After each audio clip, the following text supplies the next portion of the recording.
Well, another week has come and gone. This last week was a little chillier than the week before. Tell you what, there were a couple days we didn't even hit the water. We had snow, we had sleet, we had storm systems that came through where we even had weather alerts.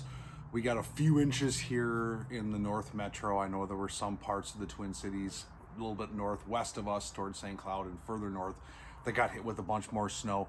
South Metro didn't get near as much. So we had some weather come through, much needed weather. It put some water back into our lakes. If you've been out there fishing this spring, you know what I'm talking about. Lake levels are down a little bit. We just have no moisture. I'm still looking at relatively dead grass. Granted, it's still the first part of April still. We're still not quite mid-April. Well, kind of teetering on it. Getting kind of close, but still first part of April. So this is the first swing at spring type weather. I'm looking at the forecast this coming week, and I'm smiling already because it's gonna be darn nice. It's looking like 50s, 60s. I saw possibly 70, depending on where you are in the Twin Cities for next weekend. I'll, however, be at the Thorne Brothers Spring Sale. That is next weekend. Friday, Saturday, Sunday, 11th, 12th, 13th is the spring sale at Thorne Brothers there in Blaine, Minnesota. Lots of stuff going on. I will be there all day Friday. I'll be there all day Saturday. I'll have the boat. We'll talk crappie fishing if you want to. We can talk spring bass, spring walleye, really whatever you want to do. Look at electronics, all that fun stuff. Be there. The team's showing out. Should be a whole lot of fun. Also, speaking of Thorne Brothers, this coming Wednesday, the 9th, April 9th at 5:30 p.m., I'll be giving a crappie seminar at Thorne Brothers there in Blaine. Free to attend, 5:30 this coming Wednesday, Thorne Brothers crappie seminar. Getting after it, talking about where to find them, what to do, what to use, and then we'll hit the sales floor right after the seminar and look at some gear and have some more fun. So swing on out, stop by, love to see you, talk open water crappies. That's what we're diving into today. That's what we're going to hit on. Big question I'm getting a bunch is water temperature, things like that. You've heard me mention temperature in the spring. Temperature is everything during the spring season. Now, when we get to the summertime, it can be the time of day. Temperature can play a role, but you're not worried as much about the actual water temperature. You want the cooler mornings, fish are a little more active, all that kind of stuff. But this time of year, you watch water temperatures, because as the temperatures rise, the fish behavior and activity changes. Not only do they come up higher in the water column because they can feel the warmth, but they also change their mood and how they're feeding. They go back into cuts, channels, back bays, up by docks, by wood, by cover. They start to get a little more aggressive in their nature. So water temperature is a big thing, and I'm paying attention to that, especially during the springtime. I'm always looking at that number on my Lowrance. 45, 46, 46 and a half. You know, I'm saying 40s right now because that's what we're up against. We're not seeing the 50s and mid 50 degree water temps yet. We're still seeing 40s.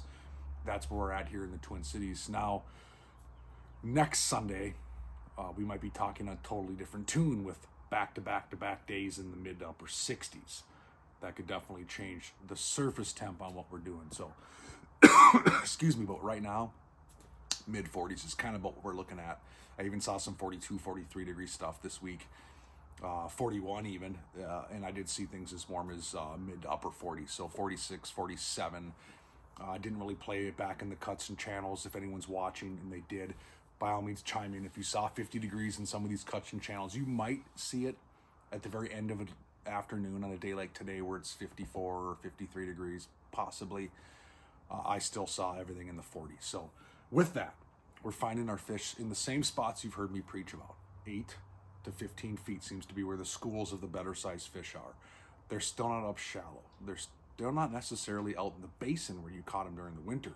They're kind of in that in-between zone that we've really preached about the last week. That's still where they are. That's still where I would start tomorrow, Tuesday, Wednesday, Thursday, up and through, honestly, the weekend until we see some kind of gradual, obvious swing. And that'll come again with this temperature we got moving through. Until then, that's my focus. That's the zone. You're looking at them with side imaging if you have that, with forward-facing sonar if you have that. Even with 2D, you can kind of roam around, see these pods of fish, you move over and meander.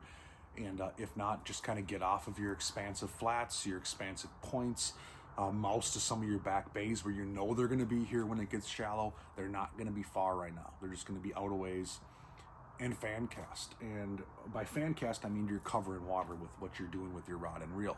You're fan casting, right? You're fanning out, you're pitching to different spots, seeing where these pods of fish are. If you get a bite, 90% of the time there's multiple fish right where that other one was. There's not just a random rogue fish if you're finding these fish out on the edge of those weeds.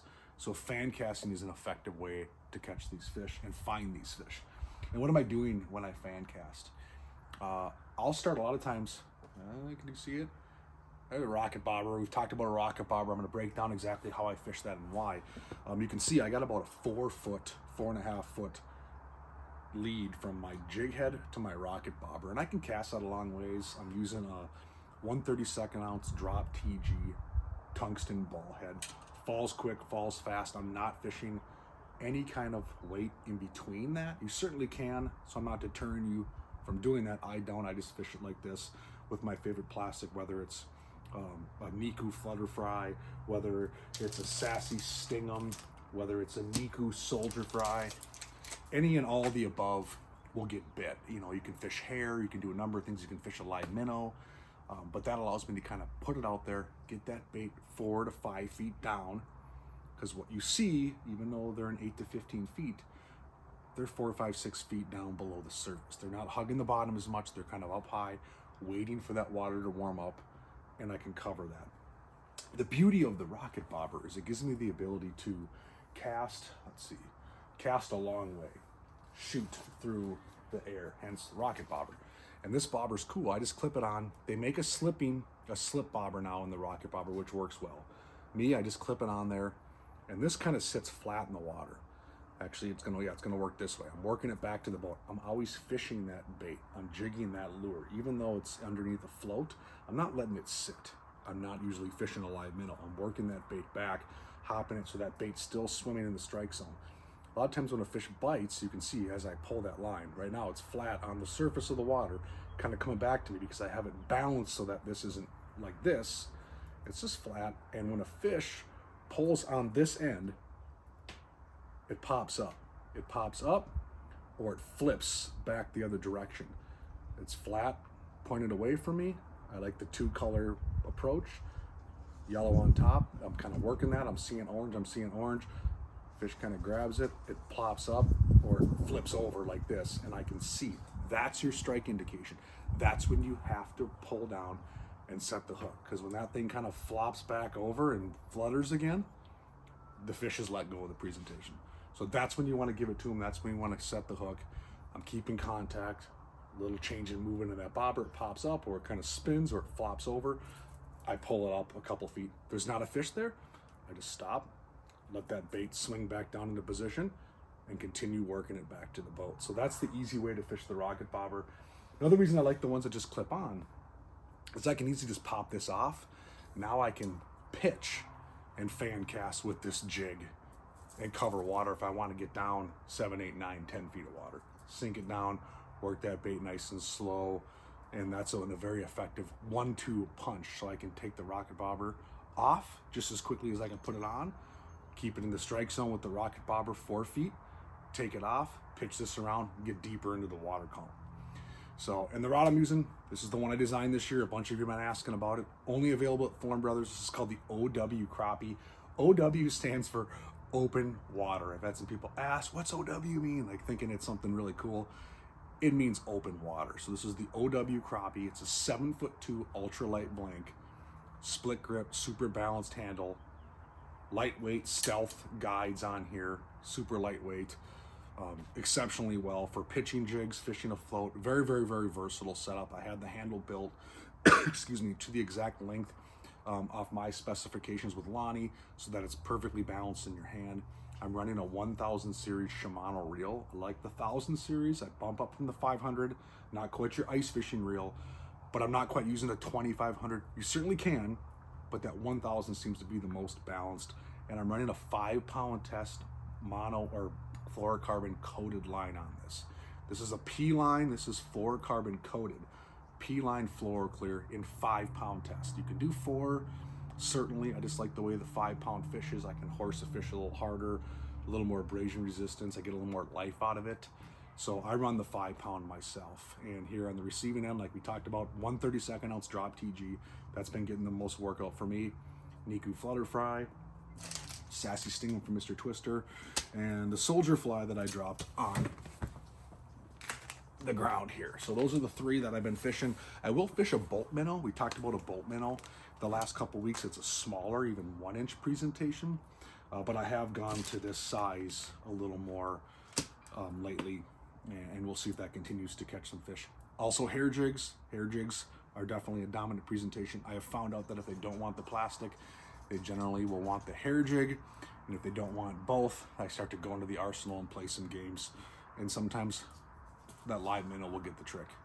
It'll nod those fish into biting. So that's the setup. That's kind of how I'm fishing it, and that's what we're kind of doing here. I anticipate this next week, same exact thing. I'm going to hit a few different bodies of water. I've been really hammering down on Lake Minnetonka. I'm seeing a lot of people out there starting to get a lot more attention, which is awesome. That's the entire idea. Get out there, enjoy the spring fishing. I have a feeling this next week it's going to be really busy out there.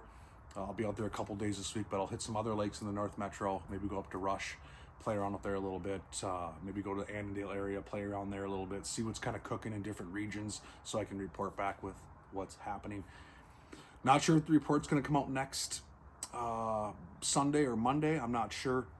With the spring sale next week and it's busy, I got kids' birthdays, things going on, but I'll get another report at you here in about the next week. So that's what we're dealing with. That's what we're looking at here for our open water crappie fishing. Sure feels good today in the mid-50s.